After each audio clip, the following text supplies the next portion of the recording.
பொன் திருவடியாம் உன் திருவடியில் தேவர் வணங்கி பணிந்திடுவார். அச்சமயம் அவர் உச்சியில் மகுட முத்தொளி உன் தாழ் மீது விழும். மணி ஒளியாம் அதை மதி ஒளியாக்கிடும் திருவடி நகங்கள் கொண்டவளே.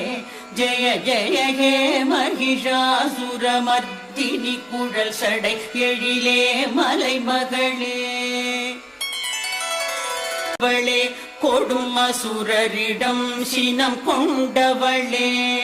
எனதரும் அம்மை ஜெகம் தொழும் அம்ப கதம்பவனத்திலெழுந்தவளே. ஜெய ஜெய ஹே மகிஷாசுரமர்த்தினி குழல் சடை எழிலே மலைமகளே.